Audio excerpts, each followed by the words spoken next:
Ah, beleza, Manu, começou a gravação. Eu ia começar, mas tudo bem. Ok. Bom dia de novo, né? Que a gravação agora já começou.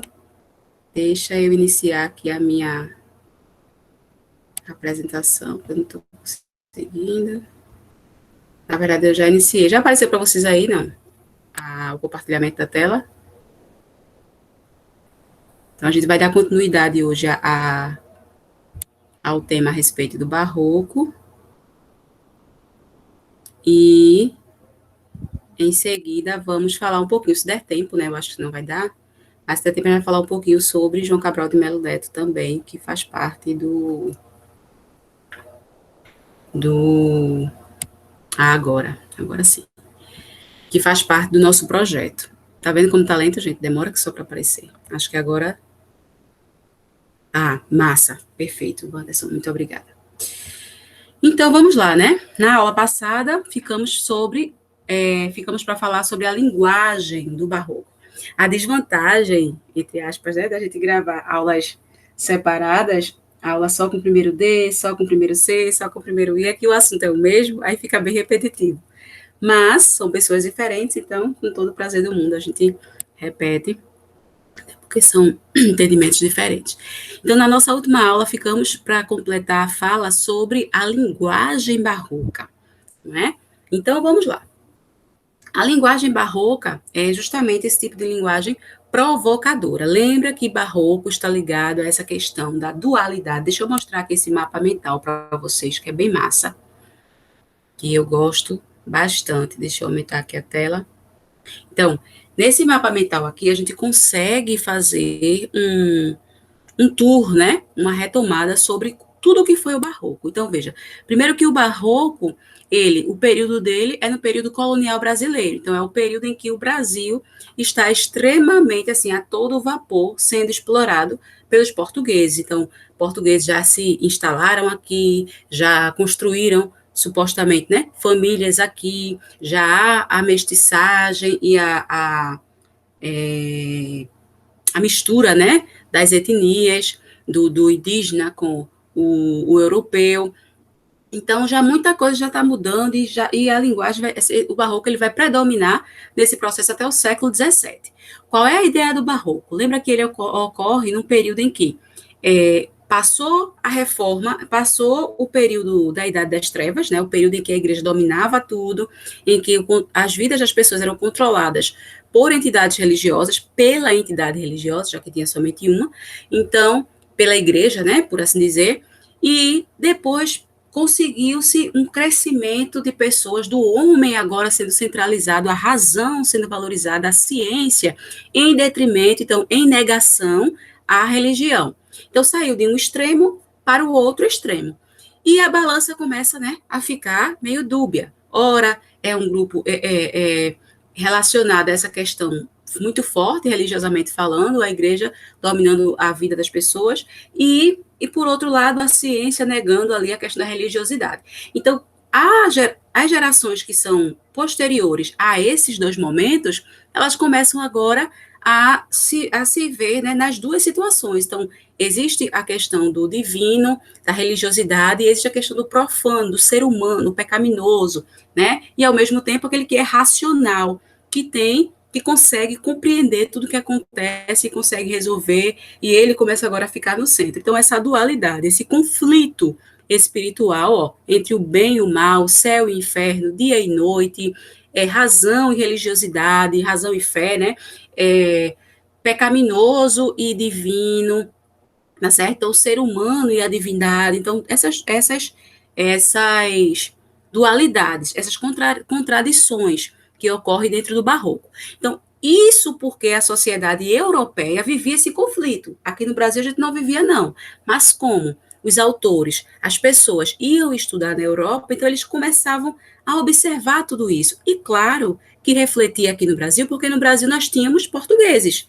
E portugueses eram europeus, então eles traziam esses conflitos para cá também. Mas os indígenas, propriamente dizendo, não tinha esse conflito, né? O indígena, o Brasil, ele não passou por esse processo de idade das luzes, idade da razão, não. Era uma convivência harmoniosa de um povo diferente. Então, essa questão, essa mentalidade e esse dualismo todo, ele vem da Europa para cá, tá? E aqui já havia sociedade mista, né? A população mista, então também havia esse dualismo aqui dessas sociedades, desse grupo que tinha já essa mentalidade europeia, não do povo, não do nosso povo genuíno, né? Não do indígena, que é o nativo, o dono da terra, o de fato brasileiro. E aí, nesse processo, para que esse processo de dualidade ocorra, para que isso fique bem claro na linguagem barroca, nos textos barrocos, o que é que acontece? Os autores, eles vão...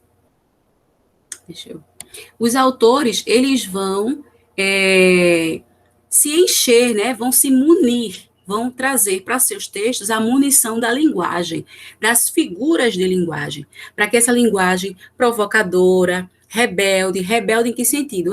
Tá tudo errado? Não, rebelde no sentido de contrariar, né? Questionar, contrariar não, questionar tudo que se trazia.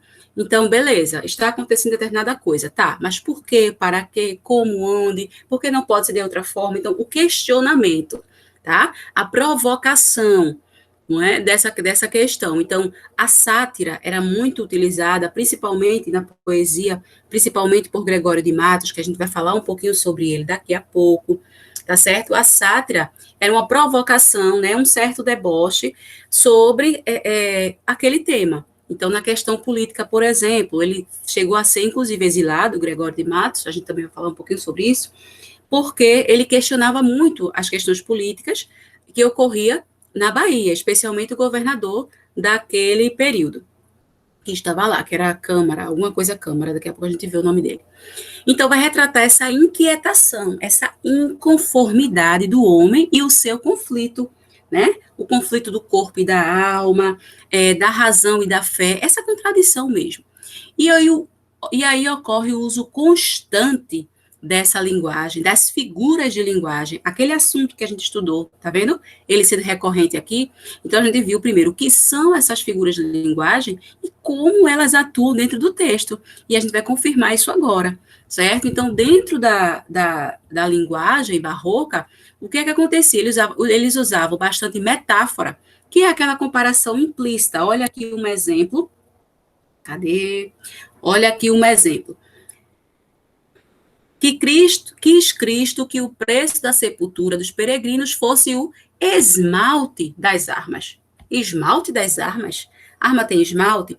Não necessariamente. Os peregrinos, como esmalte das armas, então a pessoa era o esmalte da arma, que é o esmalte, aquela pintura fixa que vai deixar um brilho, que vai deixar bonitinho, organizado, tá? E os peregrinos seriam isso? Não, aqui tem uma comparação implícita. Deveriam ser tão marcantes, né, tão fortes e tão chamativos, chamativos não, com uma função tão boa quanto a do esmalte das armas, tá certo? A pintura das armas. Então, é uma comparação implícita. Cadê? Além disso, a antítese, que é o jogo de palavras contrárias. Isso a gente vai ver bastante nos poemas, certo? Nos poemas de Gregório de Matos. Deixa eu ver aqui, João Vitor, Pedro, bom dia, meus queridos. A gente vai ver bastante nos poemas de Gregório de Matos, tá certo? Por quê? A antítese, ela é aquela figura de linguagem, que nós vimos também, que vai trazer palavras contrárias, brincadeiras, o joguinho com as palavras contrárias, certo? Dentro do texto. Especialmente no poema, porque Gregório escrevia bastante poema, né? A área dele, no sentido da escrita barroca, é poema, foi poema. Então, a antítese é essa ideia, essa reflexão da contradição do homem barroco e seu dualismo, porque o que é que ele utilizava? Palavras contrárias. Então, aí quando a gente fala da antítese, a gente vai lá para o cultismo, que é a forma, a valorização da forma, do modelo do texto, e dentro desse texto, que era o poema, o jogo das palavras contrárias. Olha aqui, um exemplo desse texto de Gregório, desse poema de Gregório. Aí, aqui no último verso da primeira estrofe. Em contínuas tristezas, a alegria. Ó, tristeza, alegria. Tá vendo? Nasce o sol, morre a formosura. Tá vendo? O jogo de ideias contrárias. Mas no sol e na luz, ó, tem a firmeza, na formosura não se dê constância e na alegria sinta-se tristeza. De novo, ó, alegria, tristeza, firmeza, inconstância. Firmeza é algo fixo, algo firme. Inconstância é algo que passa, né? É algo que não está fixo. É o contrário de constância, de algo constante, algo real. Então, veja o jogo de palavras contrárias. Então, ele brinca ao longo do texto, trazendo várias palavras contraditórias, que são de situações diferentes, situações contrárias. Isso é o cultismo. Ele só vai aparecer no poema. Essa brincadeira com a forma e o jogo de palavras com antítese, né, dentro do texto.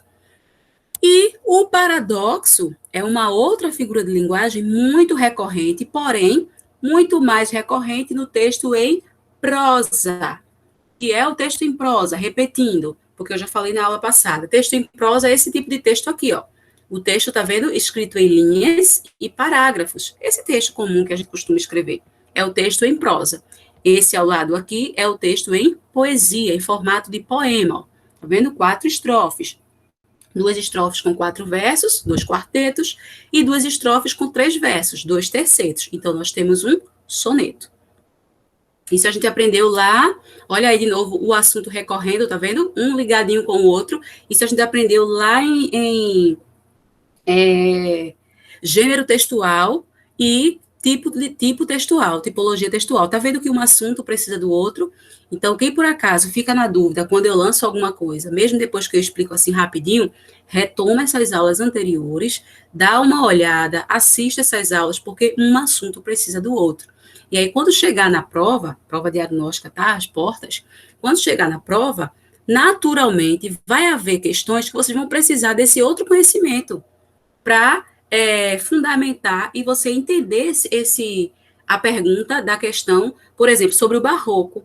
Então, você vai ter que entender o que é um poema, então vai ter que retomar lá sobre gênero textual poema, vai ter que entender o que é uma figura de linguagem, o que é uma metáfora, então vai ter que retomar a aula de figuras de linguagem, tá vendo? Um assunto, ó, vai estar ligadinho ao outro, tá certo? Então, tentem recuperar, tem lá no YouTube, é só colocar o título, né, do assunto, e vocês conseguem encontrar lá no canal da escola a minha aula sobre esse assunto, e de outros professores também, se tiver pública. Então, o que acontece? No texto em prosa, né, no texto em prosa, cujo principal autor, principal escritor daquela época é o Padre Antônio Vieira, com os sermões maravilhosos dele, então, o que acontece? O texto em prosa, o que vai reinar, a forma, como é que eu posso dizer, o formato, né? O que vai ter a preocupação do texto em prosa vai ser na base conceptista, ou seja, o conceptismo.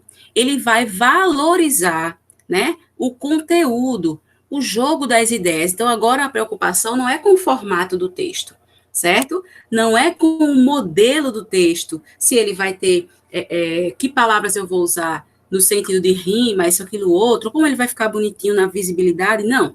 Aqui a questão, o maior valor, a valorização é o conteúdo, ou seja, o que é que eu vou trazer dentro daquela fala, né? Não é, pensa aí numa música em que a batida é legal, mas a letra é horrorosa. Pronto. Então, por exemplo, a batida é a forma. A preocupação ali foi com a forma. E pense em outra música que a melodia nem é tão legal, mas quando você para ouvir a letra, você diz, poxa, que letra do caramba. Esse é o conteúdo, entende? É mais ou menos essa a sacada. No cultismo, no poema, né, dentro do barroco, o cultismo, a valorização é da forma. Então, mesmo que o conteúdo não seja tão reflexivo, que no caso de Gregório tá? Bastante, mas mesmo que não seja, a valorização é pela forma. Enquanto que o conceptismo, a valorização é o conceito, é a ideia. É um jogo de ideias. E aí o que acontece? Ele vai lançar no texto, dentro dessa valorização do conteúdo, o paradoxo. Tá aqui acima, ó, que é uma figura de linguagem que vai trazer ideias contrárias num só pensamento. Veja que a antítese vai refletir a contradição a partir das palavras, lá no cultismo. E o paradoxo, ele vai estar presente no conceptismo, porque ele vai trazer as ideias contrárias, né? Ó, essa menina parece que dorme acordada. Dormir acordada, meio sem nexo, né? Mas qual é a ideia que se traz aqui? Qual é o conteúdo que se traz aqui? A pessoa é desligada, não presta atenção, tá acordada, mas não tá sacando tudo que está ao seu redor, tá despercebida, não está percebendo as coisas direito. Então, ele traz esse joguinho de palavras dentro do seu texto. Olha aqui um exemplo disso. Cadê? Aqui, continuando, né? O início. Na terceira linha, para que entendêssemos que o brasão de nascer portugueses era a obrigação de morrer peregrinos. Ó, nascer português, morrer peregrino. Olha lá no finalzinho. Para nascer. Cadê? 1, 2, 3, 4. A quinta linha de baixo para cima. Ó. Por isso nos deu Deus tão pouca terra para o nascimento e tantas para a sepultura. Olha a ideia contrária de novo: nascer, morrer. Para nascer pouca terra, para morrer toda a terra. Para nascer Portugal, para morrer o mundo. Veja, tá vendo? A brincadeira com as palavras, com as ideias contrárias. Tá vendo? Então, isso é o conceptismo. Eu pego, assim, o conteúdo que eu quero e faço uma brincadeira com ele dentro do jogo das ideias, usando o paradoxo, usando essas ideias contrárias. E aí nós temos também a hipérbole e a prosopopeia. A hipérbole é o exagero, né? A gente viu na figura de linguagem que aquela figura de linguagem que vai trazer o excesso na fala. Ai, meu Deus, estou morrendo de fome. Minha gente, faz 10 anos que eu estou esperando vocês entrarem na aula. Veja, esse exagero, né? Essa exacerbação para dar bem ênfase a algo. Meu susto agora. Porque o pessoal da máquina ligou aqui a máquina. Desde manhã eles estão limpando. Aí estava tão silêncio que eu não tinha percebido. Quando ligou, cheguei a tomar um susto. Enfim, meu Deus, eu e meus parênteses. Enfim, então, essa ideia do exagero. Dentro da linguagem barroca, como é que isso vai se apresentar, Paulo? Então, o cara, eu não vi ninguém dizendo aqui que estava trazendo aqui algum exagero. Não vi nada aqui, né? De, morrer de amores, sei lá, desesperado para encontrar Cristo. Não vi nada disso. Mas o que acontece? Na linguagem barroca, esse exagero, ele vai acontecer na ideia de grandiosidade, sabe? De algo muito perfeito, de algo muito rebuscado, com a linguagem muito culta, muito formal, sabe? Pegar as palavras e trocar de lugar para ficar uma linguagem bem forte, né? Bem rebuscada. E na pintura e na arte plástica, como eu mostrei para vocês na aula passada, é esse exagero aqui, ó. Tá vendo na imagem?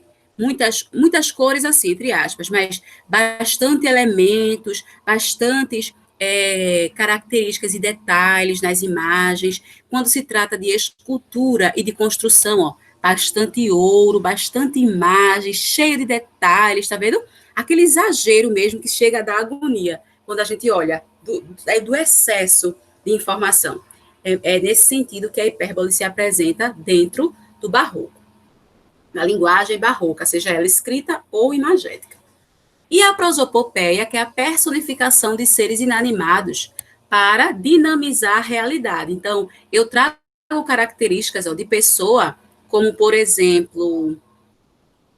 Cadê? Deixa eu ver. Na formosura não se dê constância, aqui na terceira estrofe, ó, tá vendo?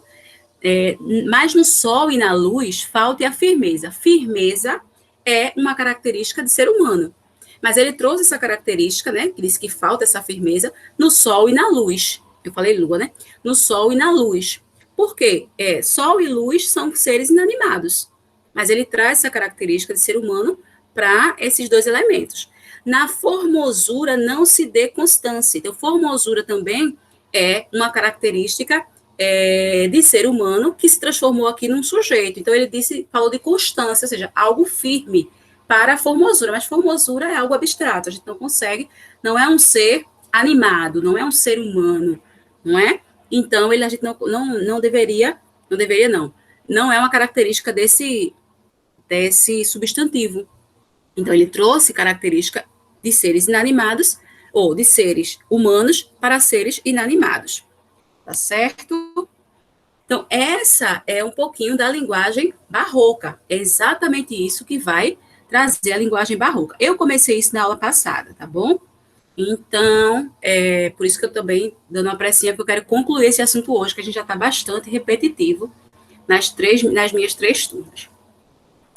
E aí, sobre os autores, nós temos 3 que costumam aparecer nos livros, nas provas, né? Um apenas por citar, certo? Mas 2, especialmente, vão aparecer muito, muito e praticamente sempre nas atividades, nas provas, toda vez que se fala de barroco. Deixa eu só sair um pouquinho do compartilhamento para ver se vocês têm alguma pergunta. Não, vocês estão aí, gente? Estão acompanhando a aula? Alguma dúvida, alguma pergunta? Tá rápido demais? Estão compreendendo? Tá tudo certo? Vamos lá. João Vitor entrou em seguida. Vou anotar aqui enquanto vocês me dizem se tem alguma coisa aí. João Vitor. E deixa eu ver, teve outra pessoa que entrou depois. Deixa eu observar quem. Na verdade, essa pessoa saiu. Então, não tem presença. I'm so sorry. Pronto, temos Wanderson, Tiago e João Vitor. Muito bem, meninos. Espero que estejam acompanhando. Tranquilo, massa, Wanderson. Beleza, então. Vamos seguir para concluir. E aí nós temos esses 3, né? Temos Bento Teixeira, temos Gregório de Matos e temos Padre Antônio Vieira. Como eu falei, 2 deles, que são Gregório de Matos e Antônio Vieira, são os mais falados. Gregório na poesia e Padre Antônio Vieira na prosa, nos textos, nos sermões, né, nos textos em prosa. Bento Teixeira, ele não é tão falado porque ele só tem um poema, de fato, conhecido, não é? E que é um poema mais simples, né? Que não tem muita desenvoltura, como se fosse, assim, poema para iniciante. É a importância da primazia, o nome do poema inteiro. É um poemão, assim, grandão. Tem outros, mas aí eu trouxe um trechinho, que é um poemeto, prosopopeia.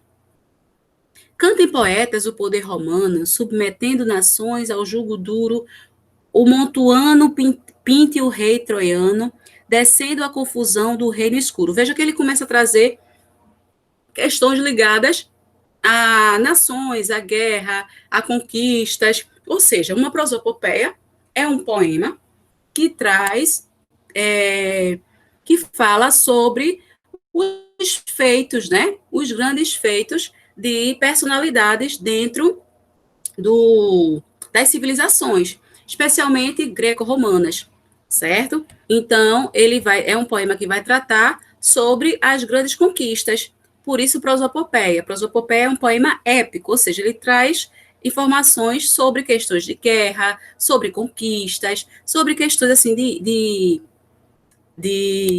guerreiros mesmo, tá? Sobre feitos, grandes feitos. E aí nós temos Gregório de Mato, também conhecido como o Boca do Inferno. E a gente vai descobrir por quê. Porque ele teria esse nome tão forte.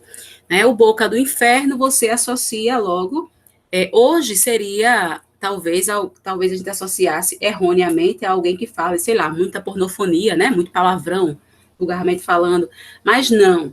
O Boca do Inferno aqui é porque ele utilizava-se de crítica. E ele era um cara bastante crítico, bastante satírico. As poesias dele têm sempre um cunho, tem sempre o objetivo de questionar, tá? Exceto, claro, a poesia lírica, exceto a poesia lírica, que apesar de haver uma certa crítica, mas é mais voltado para a temática do eu lírico mesmo.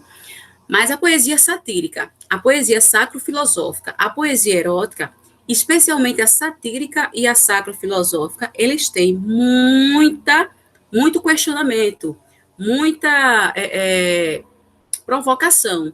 Então, ele era chamado de o Boca do Inferno porque ele não tinha papas na língua, era aquela pessoa que vivia criticando, questionando e não tinha medos, a ponto de ser exilado, né, de ser expulso da Bahia. Então, ele foi exilado e quando ele voltou para cá, ele morreu em 1996, ele voltou para cá, ele veio para Recife, quando ele voltou para o Brasil, tá certo? E foi aqui que ele já debilitado, morreu em 1996, ou 900, ó, em 1696, perdão. Então, a obra dele, a escrita dele, que era bastante vasta, é dividida, né, organizada em quatro grupos. A poesia lírica, que é aquela ligada ao amor, né, ao eu lírico, mas esse eu lírico ele vai sentir-se culpado por amar, né, porque essa mulher é a mulher idealizada, é a mulher que é tão perfeita que não se pode, que é pecado desejá-la, certo? E por causa disso o eu lírico ele fica culposo, né? Se sente culpado. Olha aqui um exemplo. A mesma Dona Ângela, ou seja, esse poema foi para Dona Ângela, a pessoa, né, do eu lírico lá. Anjo no nome, Angélica na cara. Isso é ser flor e anjo juntamente. Ser angélica flor e anjo florente, em que se não em vós se uniformara. Quem vira uma tal flor que a não cortara, de verde pé da rama florescente, e quem um anjo vira tão reluzente que por seu Deus o não idolatrara. Veja, ele está falando dessa mulher perfeita. É tão linda, é tão perfeita, que chega a se transformar num anjo a ponto de ser vista como, de ser idolatrada pelo próprio Deus, né? Já que ela é um anjo. E aí ele continua assim: se, pois, como anjo sois dos meus altares, então você é a pessoa que eu idolatro. Fores o meu custódio e a minha guarda. Livrara eu de diabólicos azares. Olha aí a culpabilidade, né? Então, você me livra, né? Dos azares diabólicos, das investidas, né? Do pecaminoso, não, do diabólico mesmo. Mas vejo que por bela e por galharda, posto que os anjos nunca dão pesares, sois anjo que me tenta e não me guarda. Então, você é tão perfeita que parece um anjo, né, idolatrada e tudo mais. Então, mas ao invés de enquanto anjo me proteger, eu me sinto atraído. Então, aí a culpabilidade, né? Então, talvez por isso eu não consiga ser protegido, né? Por assim dizer, por você. Então, existe esse meu lado, a culpa é minha, né? Eu me sinto tentado por essa perfeição. Então, o eu lírico dos poemas líricos, né, desse poema lírico amoroso, vai trazer essa ideia de culpabilidade. A poesia satírica, né, era mais ligada à questão política, ó. Tinha como principal alvo o governador da cidade da Bahia, Câmara Coutinho. Então, era uma, não vou dizer perseguição, né, mas ele era um crítico ferrenho daquele governador. Não foi à toa que ele depois, né, foi exilado. Então, ele questionava as atitudes do governador. Isso porque, gente, lembra que estamos aí no período colonial ainda, né? E o Brasil é colônia de exploração, ou seja, portugueses viam o que tinha de legal aqui e levava tudo, surrupiava tudo. É para explorar, tá? Não é para plantar, para colher. Quando Pero Vaz de Caminha escreveu na carta, é uma terra boa, em que se plantando, tudo dá, ou seja, tudo que ocorrer, tudo que você plantasse, a exemplo disso é a cana-de-açúcar, que começaram a fazer, né, começaram a desenvolver nesse período, acho que alguns séculos depois, se não me falha a memória, não sou muito boa com datas. Então, o que acontece? Produziam aqui, mas quando fazia o açúcar, ia para onde? Exportar, não é? Levar para Portugal. Depois os holandeses vieram, refinaram, mas enfim, tudo que se produzia aqui era para levar para o exterior. E isso incomodava, né, as pessoas que estavam aqui com um pouquinho mais de questionamento político. Então, Gregório de Matos era um desses. Olha aqui uma poesia, Triste Bahia, tá vendo? Questionando o governador. Triste Bahia, ó quão de semelhante estás, e estou do nosso antigo estado. Pobre te vejo a ti, tu a mim, abundante. A ti tricou-te a máquina mercante, que em tua larga barra tem entrado.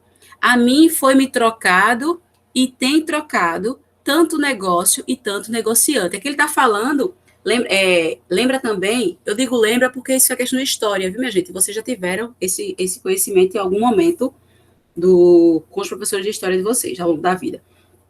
E assim, lembra que nesse momento, o Mar da Bahia, o Porto da Bahia, é justamente o local por onde os portugueses chegaram aqui primeiramente e por onde tanto saíam o material daqui, né, para o Brasil, o que tivesse daqui para ser levado para Portugal, quanto chegavam as coisas para cá, tá certo? Inclusive os navios, né, os navios negreiros, os navios que traziam um pouquinho mais futuramente os negros de vários locais da África para serem escravizados aqui, vinham lá pelo porto, né, pelos portos ao longo do Brasil, mas de início o principal porto era o da Bahia, então era fácil ver tudo de lá, né, ver tudo o que acontecia. E ele traz esse questionamento, ó, no finalzinho ele diz assim, a mim foi me trocando e tem trocado tanto negócio e tanto negociante, ou seja, o seu povo deixou de ter valor, e agora o que vale é a mercadoria, Então, tudo que se tinha aqui não era para o povo, era para ser colocado para fora, a ponto de depenar, né? Falando de forma bem grossa e bem ágil, de depenar mesmo o país, de levar tudo que tinha, não é à toa que o pau-brasil, com o tempo, deixou de ser uma planta comum, né, no nosso país. Nós fomos chamados, o nome Brasil veio da própria planta, né, o pau-brasil, da própria árvore, mas foi tão levado que ficou escasso. Hoje, em pouquíssimos lugares a gente consegue ver. Aqui em São Lourenço, por exemplo, era também chamada de terra de pau-brasil, porque havia plantações não, havia muitas árvores de pau-brasil, mas que também, com o tempo, foi levado, outros foram realmente cortados, por questão de desmatamento mesmo, e a gente não tem mais essa planta que representa tanto o país, não temos mais como antes. Então, ele questionava, ele criticava mesmo, e o principal alvo dele era o governador da Bahia, Câmara Coutinho, isso porque ele morava lá, então, era a realidade que ele conhecia, naturalmente. A poesia sacro-filosófica, aquela que eu mostrei para vocês, ó, é a mesma que está ali em cima, inconstância das coisas do mundo, então eu tenho a questão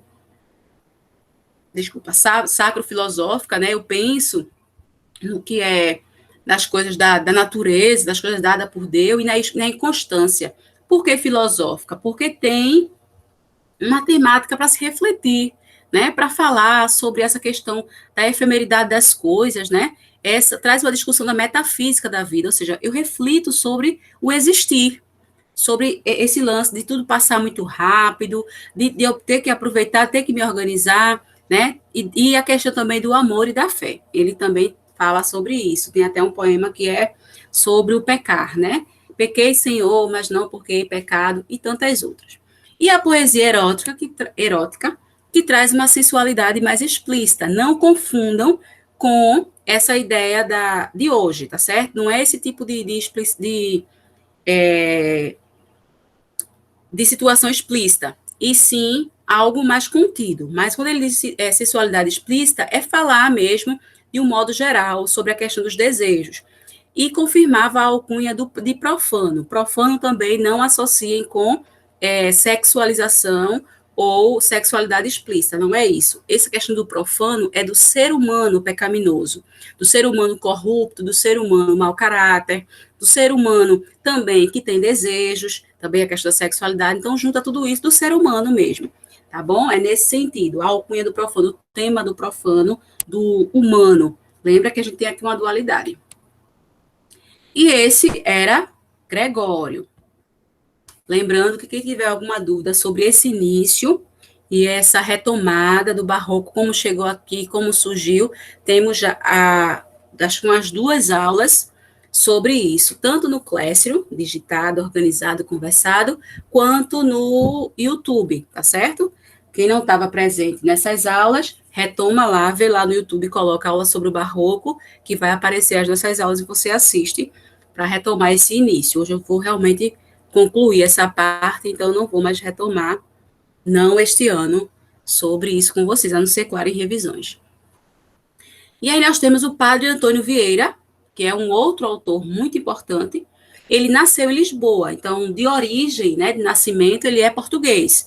Mas, por que ele é considerado e por que a prosa dele também é incluída na literatura barroca brasileira? Porque ele veio para cá muito cedo e ele passou até o fim da vida dele aqui. Ele morreu em 1697, na Bahia.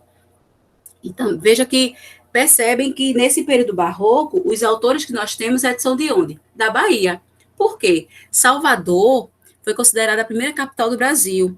Foi considerada, não, né? Foi instituída a primeira capital do Brasil. Por quê? Como eu disse a vocês, tudo ocorria a partir da Bahia, dos mares da Bahia. Então, chegava da Bahia para as outras capitanias, entendem? Depois é que foi aumentando, né? Rio de Janeiro assumiu essa capital e bem mais para frente, Brasília vai também ter esse espaço. Mas por muito tempo, Bahia, Salvador especificamente, foi considerada a capital do Brasil, a primeira. E aí, Padre Antônio Vieira, ele tem essa prosa. Lembrando, texto em prosa é esse textinho aqui, ó, tá vendo? Que a gente escreve normal, né? Em linhas e parágrafos, todo completinho, sem ser poema, sem ser organizado em formato de poema. Então, prosa conceptista. Lembra que eu falei lá, o conceptismo, jogo de ideias. Lembra do sermão do Santo Antônio, que eu mostrei um trechinho sobre o esmalte das armas? Desculpa. Sobre nascer português e morrer peregrino. Esse joguinho, né, das ideias, essa preocupação com o conteúdo, já que ele era uma pessoa, já que ele era um padre e precisava, né, trazer nos seus textos esse conteúdo para levar para os seus fiéis. Prosa com viés argumentativo, baseado em seus sermões. Como assim, Paulo, argumentativo? Lembra que o objetivo dele era trazer reflexões para os seus fiéis. Então, o que é que ele fazia? Ele partia de uma parábola ou de um versículo, pegava um trecho da Bíblia e depois desenvolvia esse texto de forma metafórica. Como assim? Usando a metáfora. Né? Lembra do esmalte das armas? Não é? Então, trazendo a metáfora para que as pessoas entendessem, ficasse mais claro, né? Como eu usei aqui para vocês pensarem, entenderem a questão da forma e do contexto, eu usei o lance da música. Então, ele utilizava elementos da linguagem para deixar o seu discurso mais claro, mais objetivo, de melhor entendimento para os seus fiéis. Mas a linguagem continuava rebuscada, organizada, bem arquitetada, da mesma forma. Usava bastante descrições alegóricas e uma retórica muito bem elaborada, ou seja, o discurso, retórica bem elaborada, é um discurso muito bem organizado, como eu acabei de falar para vocês. E a presença de termos e expressões em latim. Por quê? Porque lembra que uma das bases, né, do início da produção dos textos da própria Bíblia é latim. E é um costume até hoje na Igreja Católica utilizar termos em latim dentro dos sermões e em orações, enfim. Aí olha esse exemplo. Mais uma vez, para a gente entender essa questão do viés argumentativo. Travou aqui, gente, só um minutinho. Aqui agora. Do viés argumentativo, né, dessa questão da organização. Olha esse texto. Sois o sal da terra. Lembra do versículo? Vós sois o sal da terra. Certo? E aí ele continuou. E chama-lhe sal da terra, agora ele explicando. Porque quer que façam na terra o que faz o sal. O que é o que o sal faz? Salgar. Ele dá um gosto diferente. Aí ele começa, ó, tá vendo? Ele partiu de um versículo.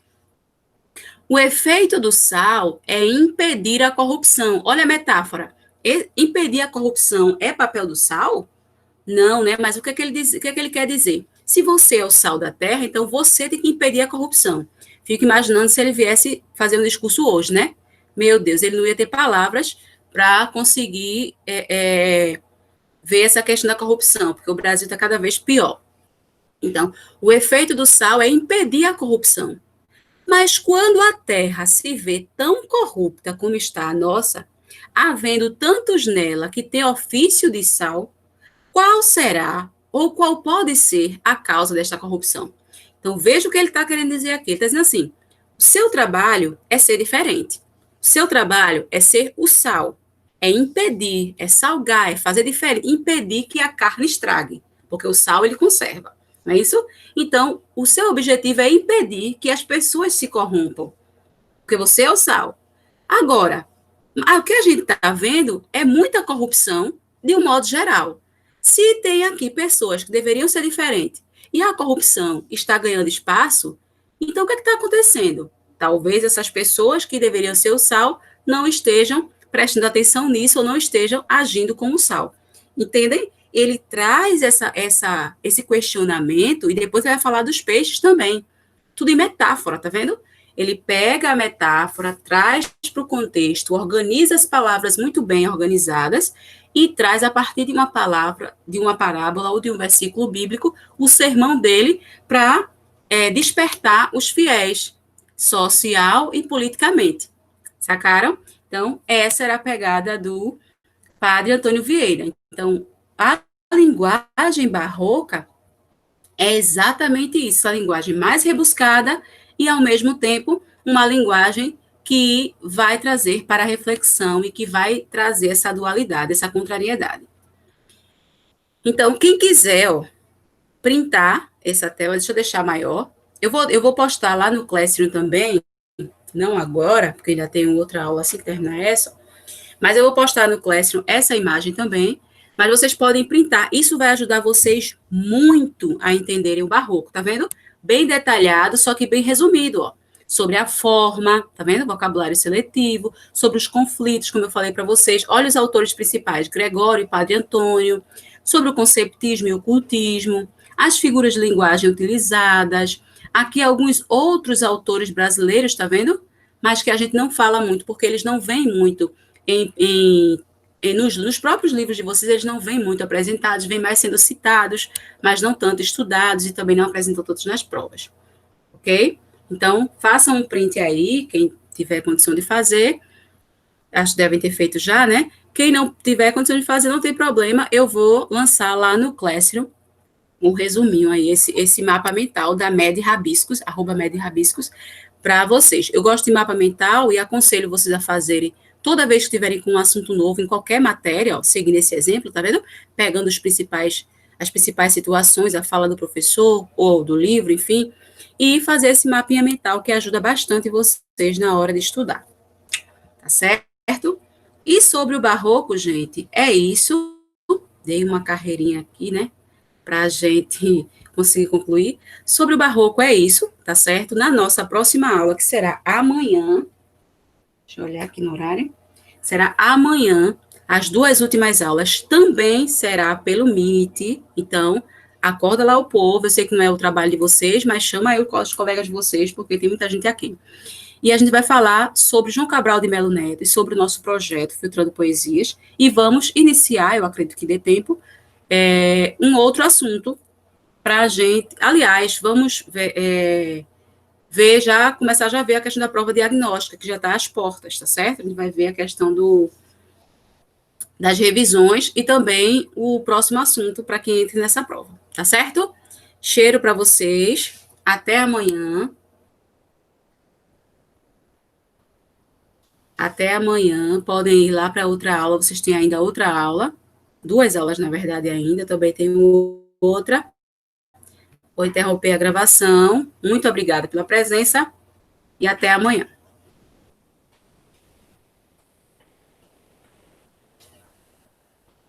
Tchau, meu bem.